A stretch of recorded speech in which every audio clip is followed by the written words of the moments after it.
Hi there, Sharon Horne-Ellstrom here. Welcome to day 41 of our Supersize You annual challenge. Today we're talking about confidence boundaries, but before we get into that, I want to share a bonus thing we're going to do over the next 4 days, starting today. And that is we're going to go over the SOAP framework.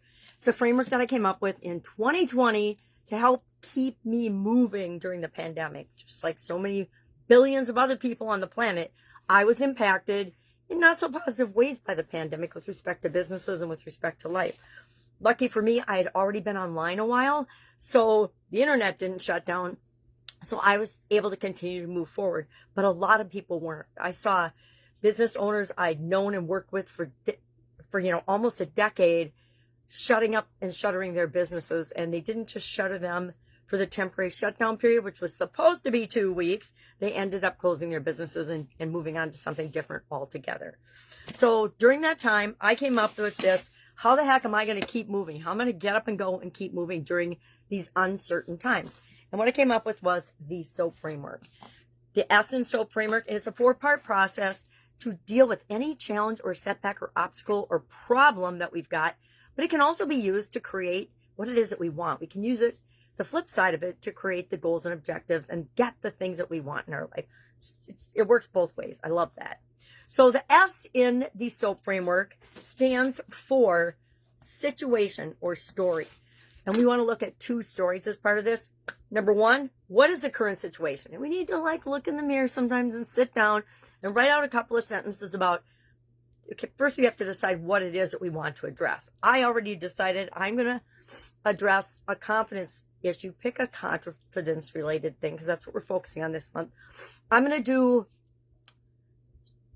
it could go either way. It's either going to be sharing my offers out in a loud, proud way, or direct messaging people. I have this, I hate getting direct messages from people, especially if they know nothing about me. They're just hitting me up because they want to do business with me. They've never had any interaction with me before. And so I have this vision of, if I direct message people, that's how they're going to feel about me. And so I need to get over that. So the current situation is, I don't like to direct message. I don't do it unless it's somebody I know really, really well. And I don't do it to sell them anything. And I think that in order to grow and build and supersize and create the goals that I want to create for the next year and beyond, I need to get over that. And so that's my current situation. What do I want it to be?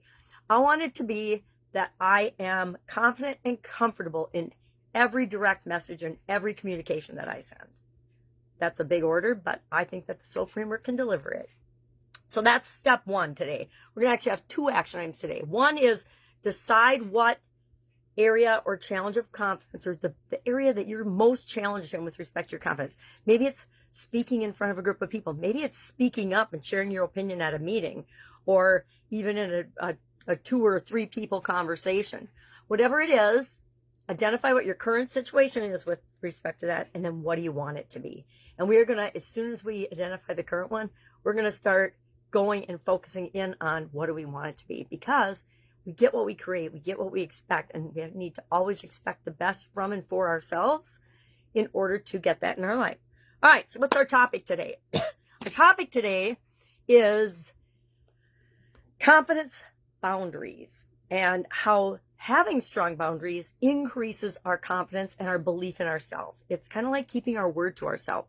The more we keep our word to ourselves and know that what we say is our truth and our reality, and that's what we're going to live by, and the more consistently we live with that, and the more often we do that, the better we know ourselves. The better we know ourselves, the more we believe in ourselves. It's all connected, right?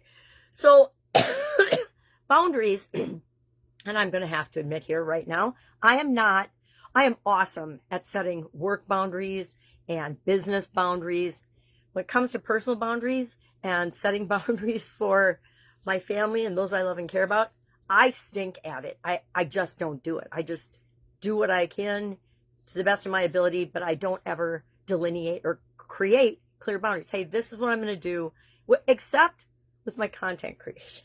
It's the only place I say, this is a priority for me, I'm doing it. And I say that in my personal life. I say it when I travel. I do it all the time, because that protects that little boundary and part of my identity.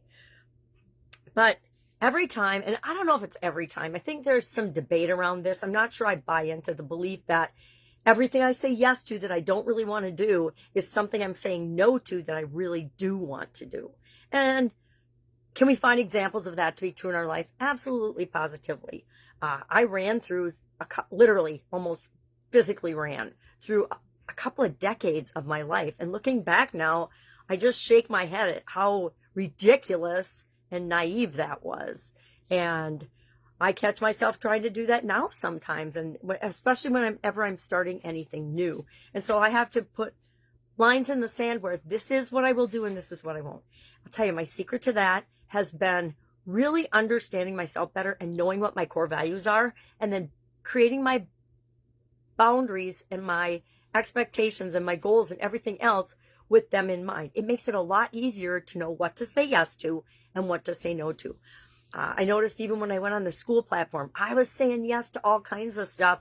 And I'm like, at one point I was doing 5 different challenges on any given day for like a 2-week period. And I'm like, yeah, this is not allowing me the time and energy I need to devote to creating my own businesses and taking care of the people that I say I'm here to take care of and I want to take care of. And so I've learned everywhere, all the time, we need to continually remind ourselves of our boundaries. And as long as they're in alignment with what's most important to us, our core values and our priorities, we'll be okay. Will we make mistakes sometimes? Yeah, I still say yes to things sometimes that I should be like, yeah, I don't need to really do this. I'm putting this pressure on myself to do this thing, when it's not going to matter one bit if it's me that does it or if it's someone else that does it.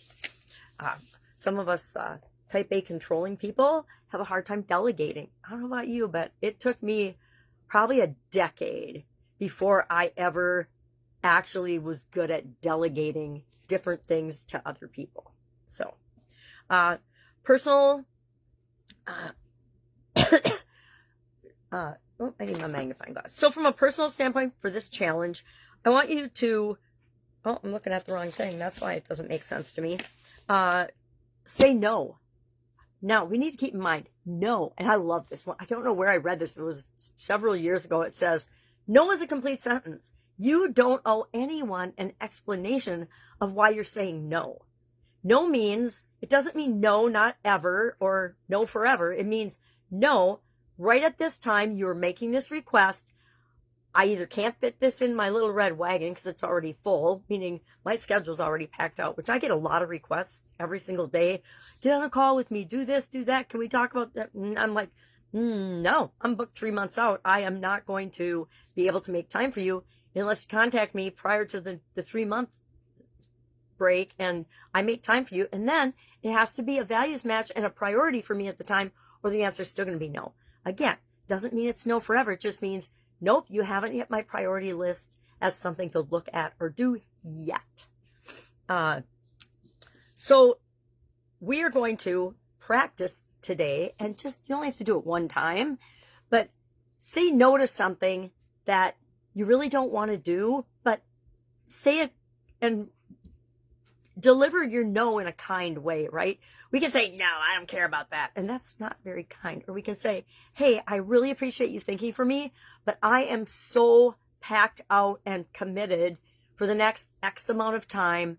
I just can't even take that on. I can't add one more thing to my little red wagon or my bandwidth or my schedule. I just don't have the ability to help with that right now. And, do it in a kind way. But notice, how does it make you feel when you set and maintain your own boundaries? Boundaries are to protect us. They're not to keep other people out. It's like walls. Walls are not necessarily to keep other people out. They're to protect us and our time and our energy, which are our 2 most valuable resources, and our finances, etc. So what do we want to reflect on today? Ask yourself, what am I saying yes to out of guilt or out of duty or out of responsibility that I really want to say no to? Just make a little list of those things. You don't have to do anything about it today, but make a list of them and become aware of them, because becoming aware is the first step of creating what it is we really, really want. And it's up to us to set our life up for success. Nobody else is going to do it for us. What becomes possible when you protect your time and your energy with strong boundaries? what becomes possible for you. And then the third prompt for reflective questioning is, who in my life respects me more when I set clear boundaries? And I will tell you right now, I already know that in my family, my daughter respects me more when I set a boundary than when I just say yes to everything and act like everything in the world is my responsibility, because it certainly is not. All right. So what are we doing today? The S, story or situation, current and desired, for the SOAP frameworks. We can knock something out this month and start to install that process in our subconscious, so we've always got it as a tool in our toolbox at the ready whenever we need it. Maybe we need it to help us set strong boundaries today, or to even identify and set boundaries. And then say no to something and somebody today that you really, it's not in alignment. And maybe that's all you have to do is say, hey, I love that you invited me to do this, but it is not in alignment with my current priorities or my current availability, etc. And then see how that makes you feel. All right. If I can help you with this in any way, shape, or form, just ask. Otherwise, go out, make it an amazing day, and I'll, of course, be with you tomorrow.